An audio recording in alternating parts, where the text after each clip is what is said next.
عايز تتخلص من الارت بلوك، اسأل نفسك انت ليه بترسم. ليه دي هي اللي هتجاوبك وهتخليك تشغل الإرادة. يعني ايه؟ يعني انا دلوقتي مليش مزاج ارسم، فانا محتاجة اسأل نفسي هو انا اصلا عايزة ارسم ليه. ممكن اجاوب عشان مثلا ابدأ اتعلم الرسم ومحتاجة ان انا اطلع موهبة جديدة عندي او اشتغل على حاجة جديدة اهدي بيها اعصابي، زي الجورنال مثلا، ارتب بيها افكاري، اعبر بيها عن مشاعري. او انا مثلا عايزه اعمل دخل تاني او حتى دخل اولاني احسن بيه وضعي المادي، ومن الرسم اعمل كذا وكذا وكذا، واعمل منتج واعمل كورسات وخدمات وسيرفيس وابيع للناس الحاجات دي. فانا هنا محتاج اتعلم الرسم واطور رسمي عشان ده هيعود عليا بالنفع، اذا انا محتاجه. الاحتياج او زي ما بيقولوا كل حاجة الاختراع. الحاجة احتياجك وخوفك ان انت تحتاج قدام، فده هيخليك تشتغل على نفسك دلوقتي. فكر فيها مش ان بس ان هي شغف، او ان انا ماليش مزاج اشتغل فانا مش هشتغل. في اصل الانسان الفنان شخصية مودية، ولو موده مش حلو مش هشتغل.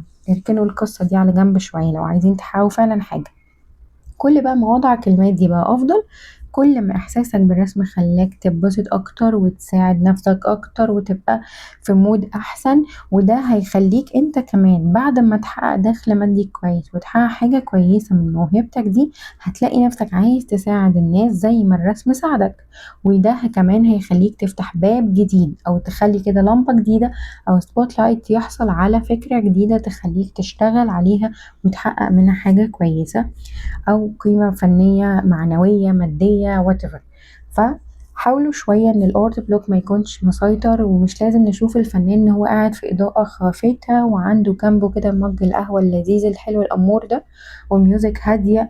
عادي، احنا مش على طول بنشتغل في الاجواء دي ولا على طول بنقدر نحقق ده. بس حاول ان انت تشتغل على نفسك مرة على مرة، هتلاقي بين مرتين مثلا الدنيا فيهم صعبة وبتشتغل بستريس شوية، لمرات كتيرة تانية هتلاقي المود جميل والمزيكا حلوة والإضاءة لذيذة والدنيا أمورة. بس ادوا نفسكم فرصة ان انتوا تتخطوا مرحلة الاسترس عشان تقدروا توصلوا لمرحلة الريلاكس، ويكون كمان عندكم فيها قواعد تقدروا تكسروها. زي ما بيكاسو قال: اتقن القواعد كمحترف حتى تتمكن من كسرها كفنان. لما تيجي تكسرها كفنان هتلاقي نفسك اتبسطت كتير ووصلت فعلا لمرحلة عالية قوي، بقى كمان ممكن يكون جدا ساعتها عندك ستايلك الحلو في الرسم. وحاول تلغي فكرة الارت بلوك، ما تخليهوش يتحكم فيك. يعني ما تخليش اللحظات السيئة او السخيفة دي تتحكم فيك، وحاول تتدرب زي ما احنا بنتدرب كده بسكتشات بسيطة تسهل عليك الموضوع.